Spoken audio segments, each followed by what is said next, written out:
Hello everyone, my name is Jen and welcome to the Book Refuge.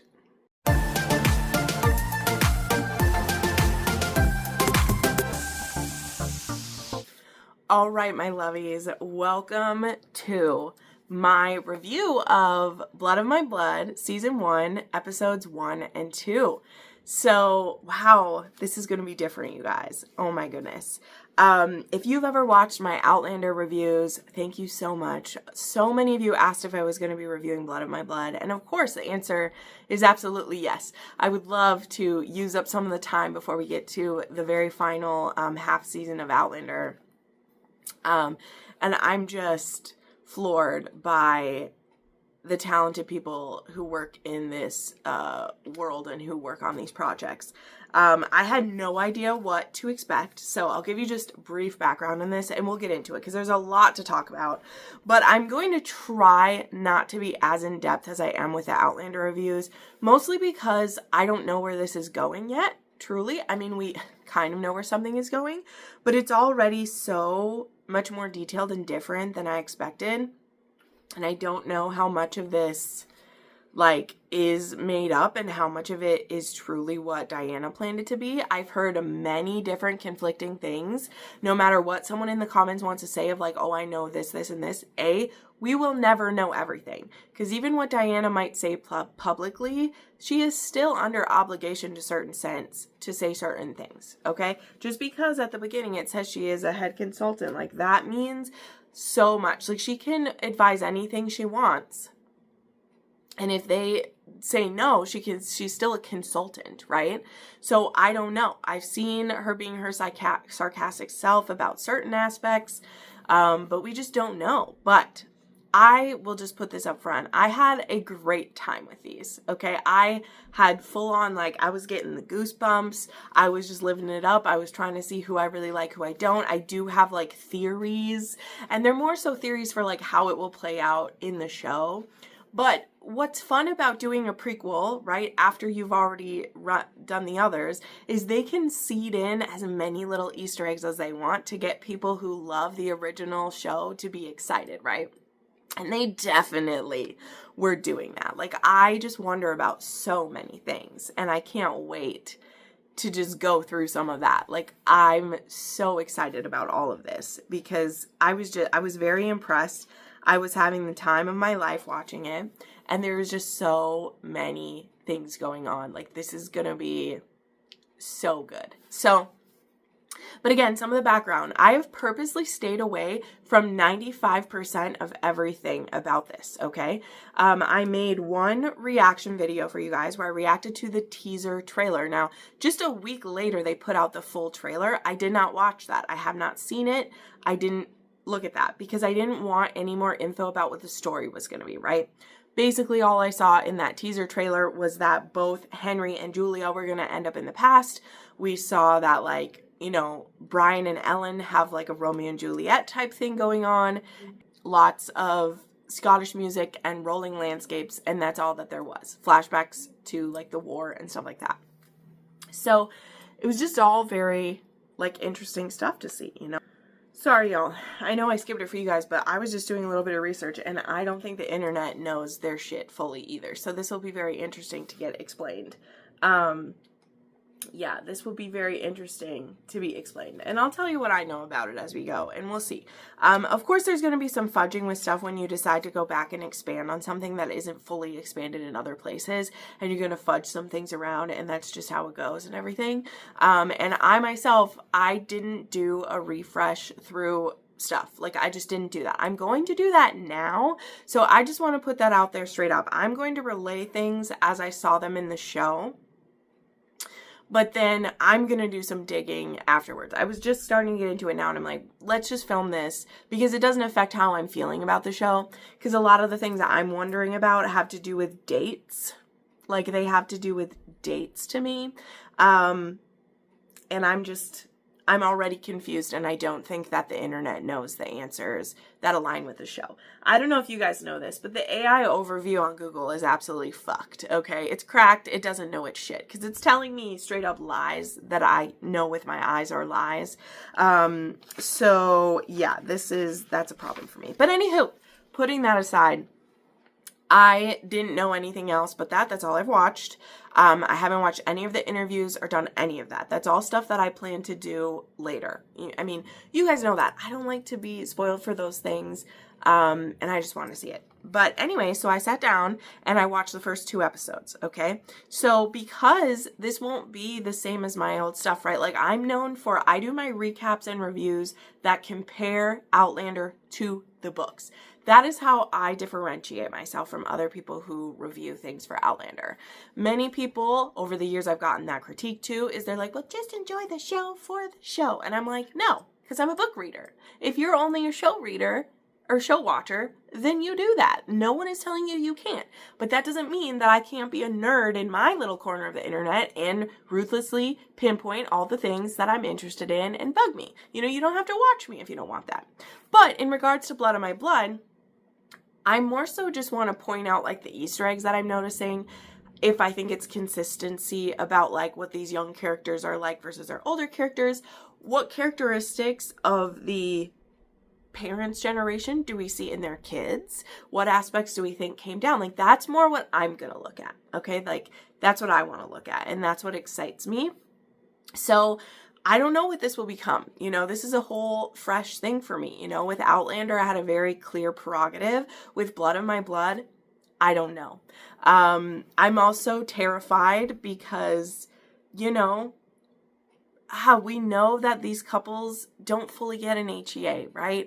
Whereas with Claire and Jamie, like, we're promised they have an HEA. You know, like, we are to some extent. But particularly with Ellen, like, we don't know. What will be happening with Henry and Julia and how they live out their lives, we don't know that. But honestly, with these characters, we do know that, you know? So I don't know, but I'm excited and I'll trust them, and I'm scared. So anywho, we begin episode 1. It's called Providence, and it begins with the death of Red Jacob, aka Seamus, who is the head of Clan Mackenzie, and he is the father of 5 Mackenzie siblings. We have, I don't fully remember their order, but I'll just tell you, Ellen is the oldest. We're told that Ellen's the oldest. There's also Callum and Dougal, which we know, Jocasta, which we know, and then Janet, which, you know, we recognize that name from some places as well. And of the siblings, I don't know if Dougal is married yet, but the other 3 siblings are. So Callum is married to Letitia, and then Janet and Jocasta are also married as well at the beginning of this. But Ellen isn't. And her father has promised her that she won't have to marry for the clan. And I think part of that comes from the fact that the Mackenzie clan was pretty well set up, and also he has other siblings or other children who did that. And it's very clear that Red Jacob, he favored his daughter a lot. Now, he's not a perfect man. And if you hear a bit about how he supposedly died and this or that, he's not a perfect man by any means. But I will say that Red Jacob was probably a bit much more put together than the old fox, who we'll get around to later anyway. But we get a lot of these flashbacks throughout the episode with Ellen and her dad, them playing chess, him talking to her, him saying he wishes that she could be the one ruling, because he's like, one of them has brains and one has all brawn, but neither one of them like has both. And he's like, if only you had a cock, you would be my successor. Because what happened is Red Jacob died and didn't name an heir. Now, if you know your lore from Outlander, you'll know that in a clan, it isn't necessarily your oldest son who would be in. Like, the clan has to vote in, basically, who will be the leader. And that was the drama with Callum and Dougal, and it appears that's what we're going to be seeing play out in Blood of My Blood, because Callum is the oldest son, but Ellen is the oldest child.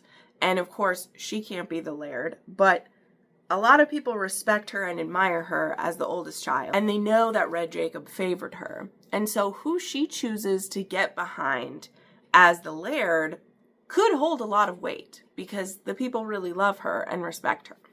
So that is something for her brothers to keep in mind. And we're very quickly going to see the games of lairdship that go on in this family and everything. But some things that I pointed out that I really like about this is that one of the questions I'm asking myself right now, okay, and this is just random, this is just me, but you're going to see me bring this up, is where does Jamie get all his names from? And to me, that is part of what the Blood of My Blood is playing out, is where did all these names come from? Because I think we're seeing some of that pulled together here. And I say it that way because her father says a line to her at one point, your clothes tell your story, which that has to do with, you know, like what your clan colors are and what your plaid looks like. And her father says, a Mackenzie you will always be. And at one point, too, they also talk about what names mean. And this is why I put this question in my notes. It says, how does Jamie get his names? James, Alexander, Malcolm, Mackenzie, Fraser. Where do they all come from? So she was like her father's confident. Her father's the one that he would go to with a lot of things. But at another scene, they talk about what her name means. And her name means torch. And this is very interesting, too, because he says to her, he says, a Mackenzie you will always be. Now, if she were to be married, right, her name wouldn't still be Mackenzie. But by naming her Ellen, which, again, her name means torch, and he tells us, he says, that wasn't because of your hair. It means torch, and the Mackenzie clan motto is, I shine, not burn. And so even if her name is no longer Mackenzie, this is me suppositioning this, okay? Even if her name is no longer Mackenzie, her first name means like the clan motto at the same time. Like it's a torch that shines but doesn't like burn out, you know? Anyway, I thought that was interesting. So her dad is who she plays chess with. We love to see that. And then after all of this through there, we have the intro song and everything. So very interesting. Lots of kind of like jealousy between some of the sisters too. They're a bit, I think it's not fair that she isn't married in some ways, which is very interesting too. And that she's walking at the head of the procession with her two brothers. So then we have the intro song, very beautiful. It's a very long intro to start, has lots of the clips in it, but beautiful music. We have Bear McCreary back doing it. Freaking fantastic. Anytime he does an intro to a series, you know. Then we get to see Ned. So we have young Ned. And we also see Dougal on raiding, fighting, taking fingers off of people. I was eating at the time I was watching this, so I did skip a little bit ahead there. And we see Ned talking about where the standing of the clan is and everything. Then we go to Castle Leathers, where we see Murtagh and Brian. So we have our lovely Murtagh and Brian, who are sitting on some rocks out there talking, and we get our first glimpse of Daddy Fraser. I'm going to refer to these men as Daddy Fraser and Daddy Beecham, and you're just going to have to be okay with it, because they were bringing strong daddy energy to this, okay? And I will hear nothing else, all right? We got the same strong jawline going on, and though Black Brian has the black hair, he is striking, okay? He is a striking man, which is fantastic. And so we then get a look at the Fox, who we knew that guy was going to be a piece of shit. We already know that. But we also get, so there's a dinner that's happening, or breakfast or whatever, and we see Lord Lovett, who I know he's a pretty famous actor, the guy who's playing Lord Lovett. I'll have to look him up. But he definitely, he's a guy I've seen. I'm pretty sure that's the guy who's been in Game of Thrones. I think that guy's been in Game of Thrones. Correct me if I'm wrong, but I think I'm right about that. And we see him try to make a grab at a maid who's brought some food in.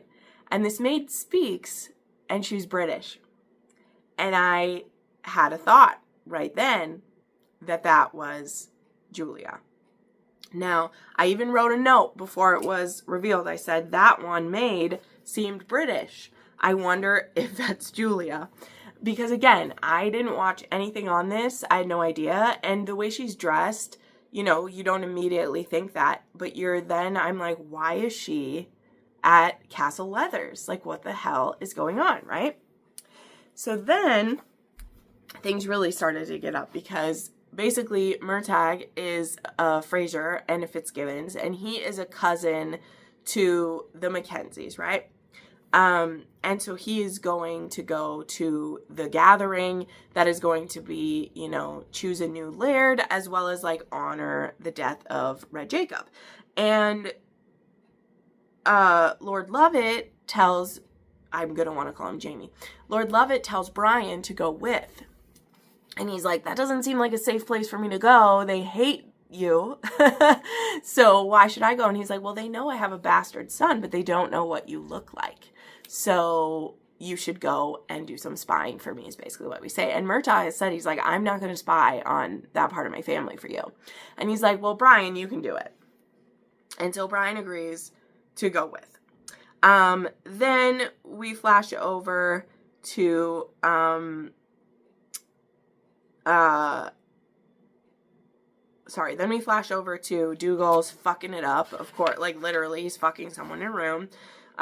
This definitely had some of the vibes of like, this is a first, this is a first episode in a series, because it does that like cable version of it where we have to show some tit and some ass, like literally some of Dougal's ass while he's fucking this chick to keep people's attention. And I guess I was just so thrown by it because Outlander doesn't do that much anymore, which I know maybe bores some people, but like it just doesn't bore me.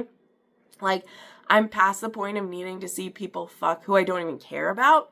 Like, we'll talk about it. There's some love scenes later on of a couple that I like, and so you feel more connection to that. But just seeing Dougal fuck with people, I'm like, I don't need to see this happen. Like, thank you. No. But we see that happening.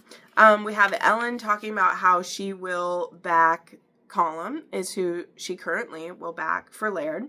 Callum is asking Dougal not to challenge him, and Dougal is like, you won't be the strong type of leader that we need. And you know, because basically if they had to challenge, like they would have to fight each other, and Callum knows he can't beat Dougal because he does have, you know, the issue with his legs, and he can't like fight properly like other people can, but he has the sharp mind of a laird, possibly, right?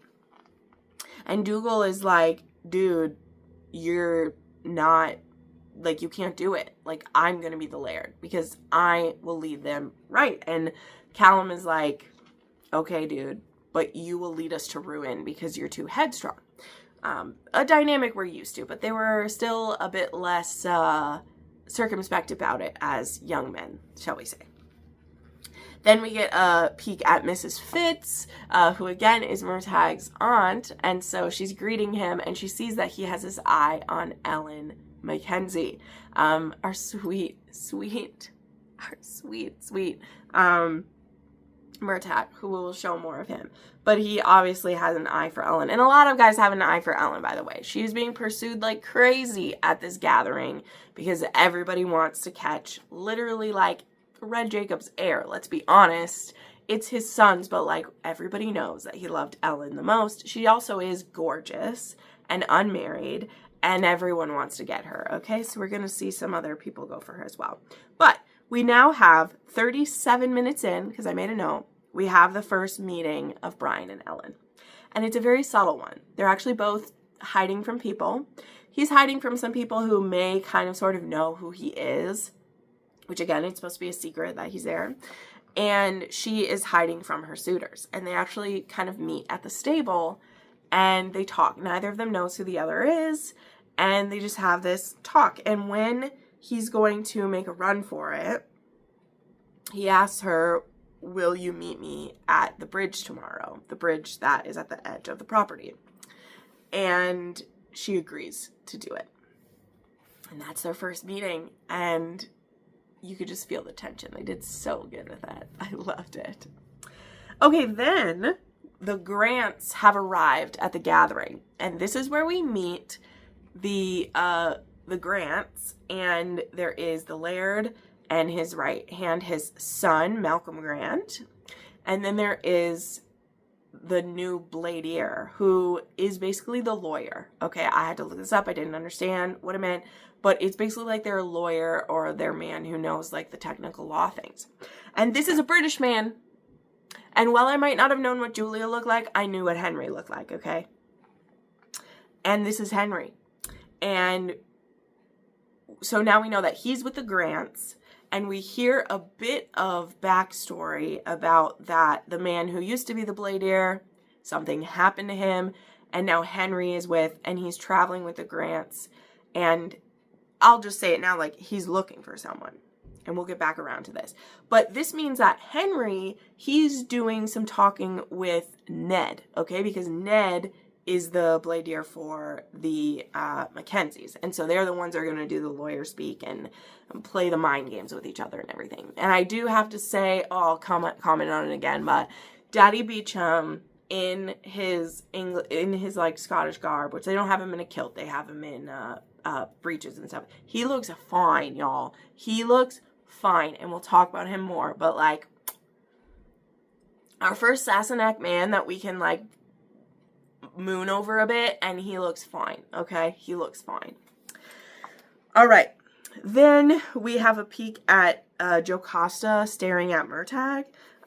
So that was an interesting piece that I feel like they are backdating in here, okay? Just making a note of things that I think show is backdating versus what the book would backdate, because, again, I think it is fully show manufactured thing. Judge Jocasta and Murtagh had a thing for each other. I just don't think that was ever true. But because we're seeding something that these two were like into each other many years ago, because that's what the show did, we popped it in there, which is fine. Okay, then we have Ellen, who's trying to get away to see Brian, okay, because they were going to see each other the next day. And Malcolm Grant just can't stop getting his nose in the middle of everything.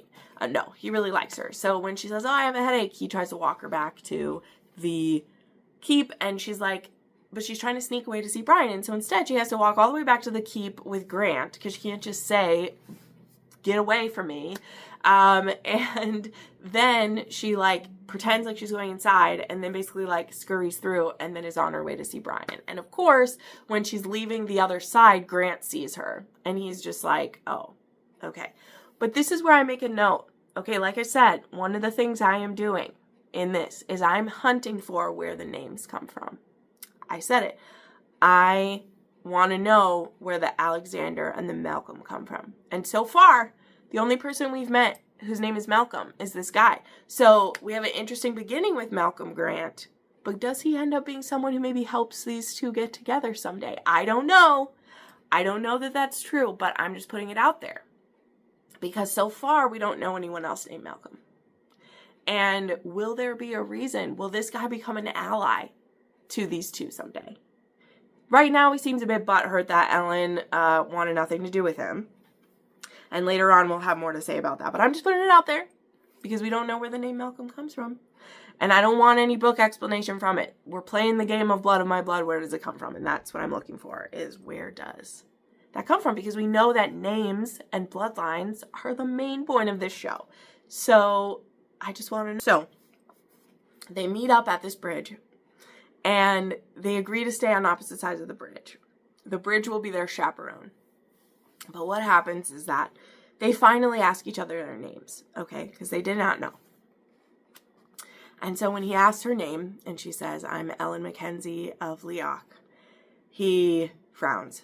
And she's like, is that a bad name to have?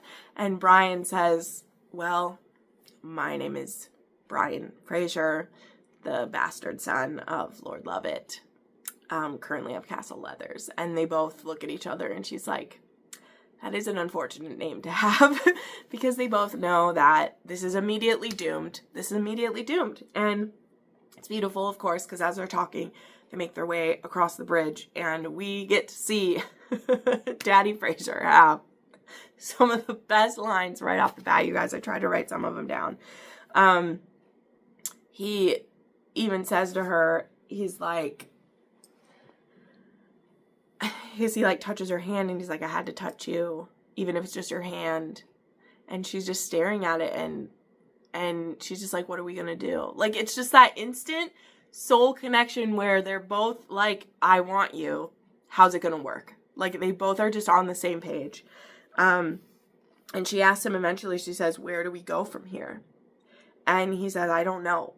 But if I had to bargain with the devil himself to spend a moment more with you, I would. So we're in love already with Daddy Fraser. We knew we would be, and here we are. This is beautiful. So this is where Ellen spends a little bit of time is with him. Now, we flash back over to Murtagh has now returned from the boar hunt, because that's what was going on with the men. And we have a quick flash of the tusks sitting on the table. Now, eagle-eyed people will know that those tusks get turned into bracelets that Murtagh gifts to Ellen. I believe either it's on the birth of the first child or of her wedding. To Brian, I can't remember which. But he will gift those to her one day. And then Claire will get them one day. So just putting that out there. But we have Jocasta sticking her nose in about it. It's weird. I don't like it. So now we switch over to Dougal and Callum, and they're like eating, and we're wondering where Ellen is. And Mrs. Fitz had seen her walk with Grant, and now they can't find her anywhere. So Dougal jumps to the conclusion that the Grants have stolen Ellen away. They were here for peace, but Dougal, who is a warmonger himself, can only imagine that they're there for war. And so he chases after, stops them as they're on their way home from the gathering, pulls Malcolm Grant off of his horse, and starts beating the shit out of him. Now, this is where, like, Henry's there, helps break up the fight. And Grant tells him, he's like, I don't have Ellen with me. As you can see, she's not here with us. And Dougal has just made a bad fucking mistake. Now, back at Castle Leoch, Callum wanted this to happen. Okay? And this is where we're seeing that though the man cannot walk well, his mind works perfectly. Okay? So people can throw around the slurs that he's a cripple or he's all these things they want, but the man's got a mind like a steel trap. And it's a bit devious and not always something that we like to see. Okay? Because he has plans to become the Laird. And now that Dougal has overstepped, he knows that a lot of people are not going to follow him. And we see Ned speaking with Callum. And he's like, you did this on purpose. And he's like, I had to do what I had to do. If I can't beat Dougal in a duel, I got to find a way to shut him down. He doesn't say it just that way. But here's the other thing, too, is that he knows that Malcolm Grant wants his sister. Now, again, Ellen's been told that she won't have to marry for the family. She's been promised that by her dad. And Ned reminds Callum of this. He's like, your father promised her. And he's like, my father is dead, and so is his word. Which, I just gotta say, that is a messed up thing to say. Because, I don't know, you're forcing your father's word to not mean anything. That doesn't mean that it doesn't. But here's the thing, too. And this is something I think we will see play out through the series. The men know. Callum and Dougal know that Red Jacob loved Ellen more. Like, they know that. It's not a secret. Everyone knows she was the favorite, okay? He says a few of these lines, too, that he says, like, it was the happiest day of my life when you were born. Like, you are, like, my reason. Like, the dad loved his oldest girl, okay? He loved her. He was the closest with her. And Callum sees a way, too, to kind of pull Ellen out of the game. Because now, if to make peace with Malcolm Grant, we offer Ellen as the sacrificial marriage bargain, maybe that will please him. It will also then take Ellen's influence over the family out of it. Now, I found this brilliant. And on his part, because that's exactly the same thing that Callum does to Jamie later on. Well, both of them, actually, because think of it. Dougal marries Jamie off to a Sassanach, Claire, because he knows he can never become the Laird of Clan Mackenzie should Callum pass on because he'll be married to a Sassanach, and that won't happen. And Colum will manipulate Jamie in those ways one day too. So it's very interesting to see this as a generational manipulation of people who should probably be the true leaders. You know, if Ellen had been a man, she would have been. If Jamie hadn't, you know, been the son of a bastard, though he's not a bastard, but he'll be the son of one, what would Clan Mackenzie have been like? You know, it's very interesting. But anywho, that is going to happen there. So Ellen returns, and she then gets told, like, well, where were you? And she's like, that's none of your business. And they're like, well, we thought that he'd taken you and raped you. And she's like, that is ridiculous. That did not happen. And they're like, tell us where you were. And she's like, okay, on principle alone, I'm not going to answer you now. Like, I love the brass balls on her, okay? We love a strong woman who's also dignified and, like, doesn't play these games, okay? And so Callum is then like, you know, I can't remember what he says, but she ends up saying something like, you won't have my support anymore if you, like, do that. I can't remember what she says, but Callum needs to be careful too, because if you lose Ellen's support, you could be in a weak spot too, you know. Dougal may not have everyone's support, but it doesn't have to be Dougal or Callum. Again, that's the point. Someone else could rise up to become the laird here. It doesn't have to stay in the direct succession, right? It can be another Mackenzie that isn't one of them. So they need to be careful of the games they play too. So now we switch right at the end of this episode. Now this was a long episode. Providence was 80 minutes long. And we switch right at the end to the Beechams. So now we skip to, this is where it's a little fuzzy what the date is. And I think I might have missed when they showed it on the screen. So if you guys know, you can tell me. But I'm going to tell you why I'm confused about what the date is. But either way, we skip to what will be the future time period now, which will be like, I'm assuming it's like 1920, and I'll tell you why I think it's 1920, but they say some weird dates in here, I don't know. And we have Henry and Julia who are on a trip to Scotland together. We're getting nervous already. And we know a couple things. One, they're desperately in love still. Two, they already have a daughter, Claire, and she's staying with her uncle, and they went on a little trip together because he had, like, business to do in the area. And three, she's pregnant, okay? Was not expecting that at all. So they are on their little trip together, and they end up having a car crash and landing in the river, and they both make it out. But then they go a-walking, and they end up at Craignadoon, and we end the episode with Julia going through the stones, and Henry doesn't know where she went. And that's where we end that episode, okay? So, just to do some quick thoughts, because I do want to push us on, like I'm doing all of this in one, you know, just for us today. I thought this was a great start. I thought there was so many cool things. There was so many little Easter eggs, and I just enjoyed all of it so much. Like, it was so well done. And yeah, I loved it. I loved all the characters we met. I love all the mind games being set up. I loved Brian and Ellen and even Colum and Dougal. And I loved seeing the sisters and Murtagh and, like, just so many characters showing up.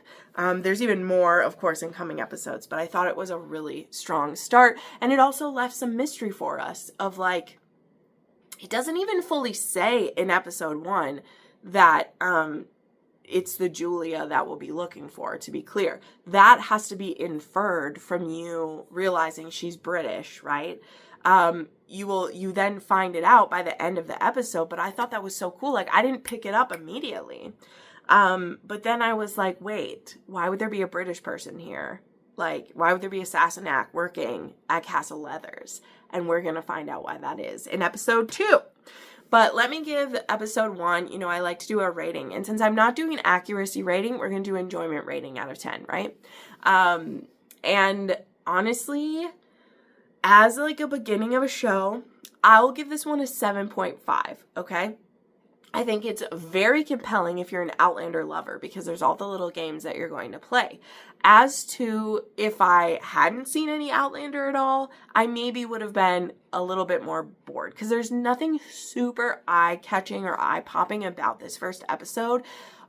Most of my enjoyment came from the fact that, like, I'm an Outlander fanatic and there was so much meat on the bone to start nibbling on with it. So I'll give episode 1 a 7.5 also so we have someplace to go with it, okay? All right, so now we jump into episode 2, which was like a regular length episode, and this one was called SWAK, or Sealed with a Kiss, and we get introduced to Claire's parents, the Beechams. We get introduced to World War I.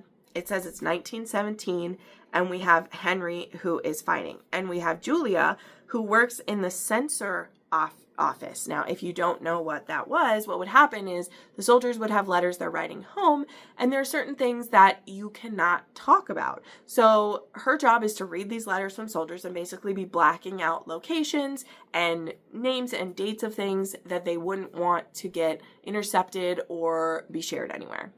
And she happens to run into this letter of a man named Henry Beecham, who doesn't actually seem to be writing to anyone particular.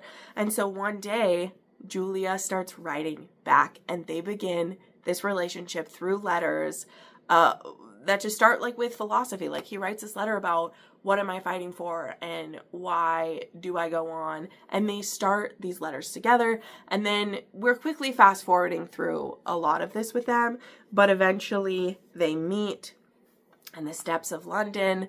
They meet for the first time. We see them make love for the first time, and get married, like all of this kind of quick. But I just gotta say, as I said, episode 1, I didn't need to see Dougal fucking someone. Y'all, the first time Henry and Julia make love, he's shaking. Like, it is so beautiful and intimate, that scene in there. Like, that is what I want from Outlander, okay? As the wonderful Diana said, if you're writing a sex scene, it needs to say something, you know? And like, damn, he's just shaking with it. Now, he does have some problems, we know, though, because we do see later on he's home and he has shell shock. And to help him through it, she will sit with him and start, like, reciting some of their letters to him, which is just heartbreaking. It's so heartbreaking. And then we skip back to where we ended the last episode of Julia waking up on the other side of the stones. Now, she doesn't know what time that she's in, but she does leave a note on a rock that she had just seen Henry by. Because she's like, Henry, this isn't funny. She can't find him. She doesn't know how long she was passed out. She doesn't understand what's going on. But it's our Craig Nadoon that we've seen, and there's a rock a little ways down, and she writes, sealed with a kiss. And she puts an arrow to the direction that she went. Now, the thing is, which very clever of her, by the way, love to see it. The only thing is, as she starts trying to find it, a wagon comes across her. And they speak Gaelic. They don't speak English. They can tell she's a Sassanach. And they end up kidnapping her. And so she doesn't get taken in the direction that she had put her arrow. She gets taken somewhere else. And when she wakes up, she is in Castle Leathers. And she has been sold to Lord Lovett, okay, to help pay off some debt that the man who was driving that little thing there had done. So, yeah, very interesting. But then we see Brian Fraser, and he is kind of like, dude, what are you doing? Like, you know, but he doesn't really stand up to his dad much. Like, he doesn't. It's kind of hard to see.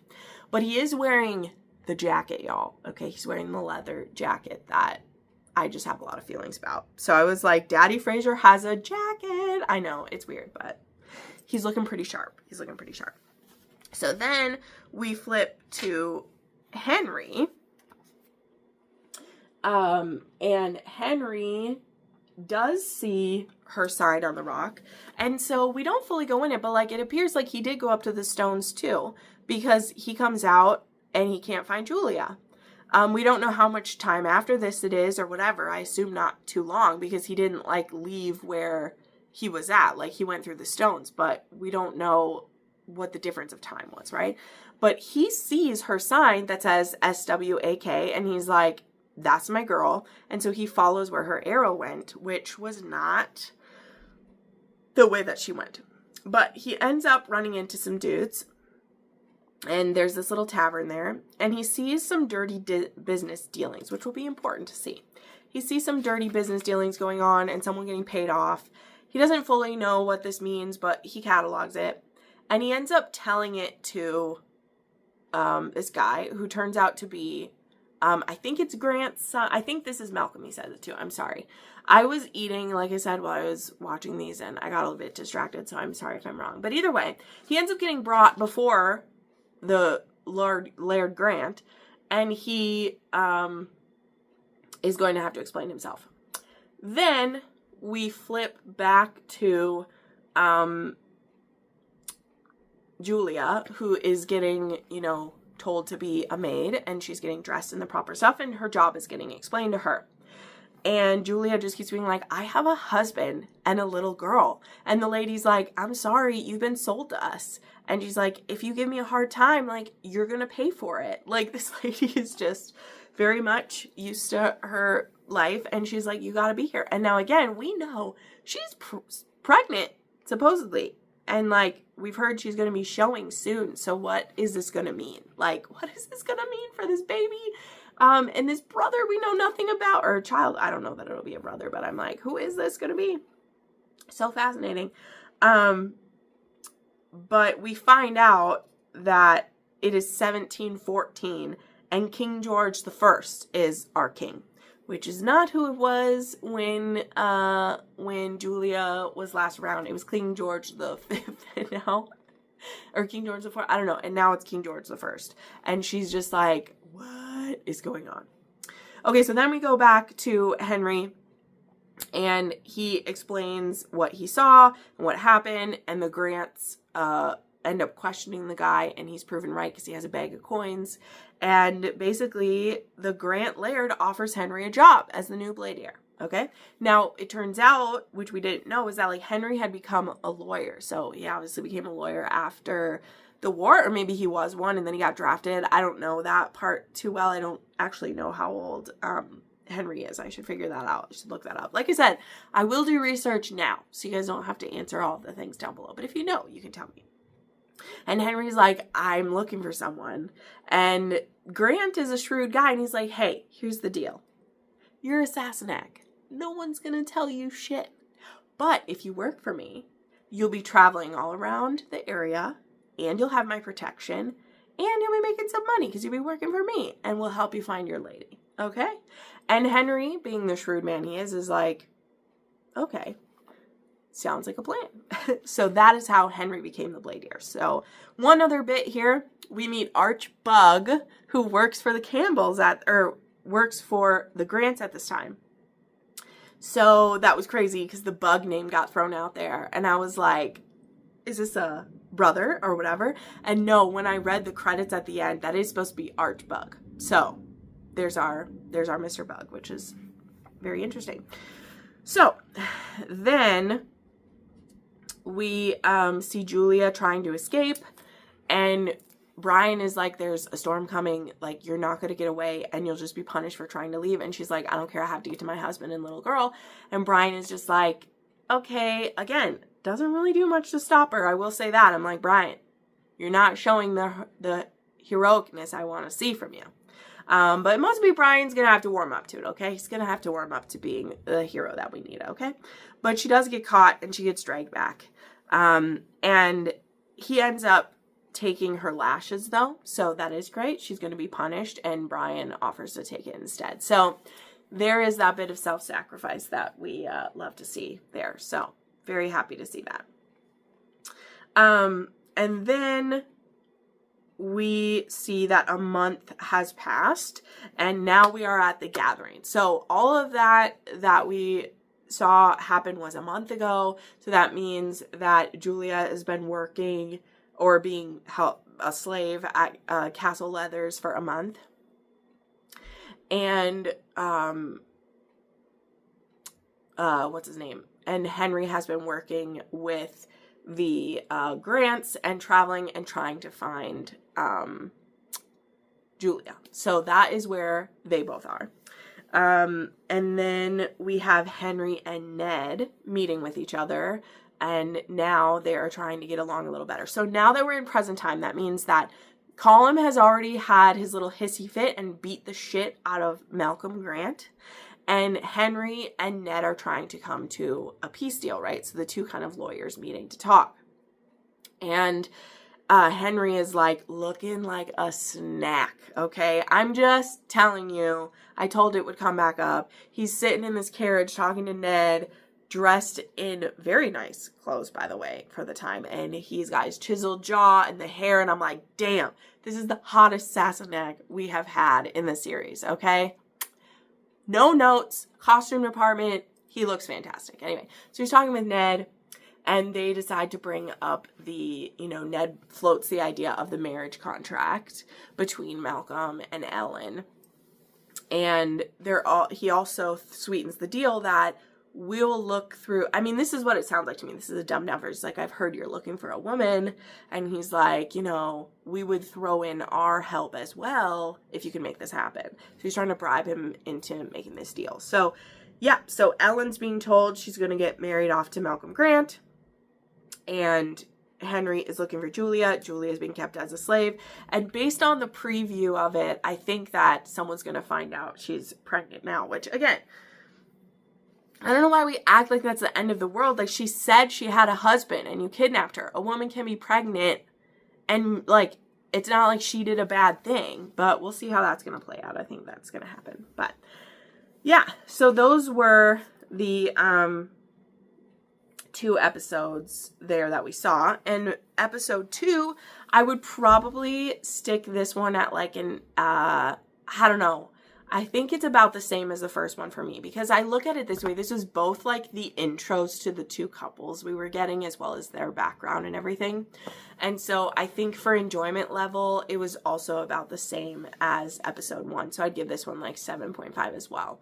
I truly, I'm enjoying them as well. And I think in retrospect, I'll like these episodes even more.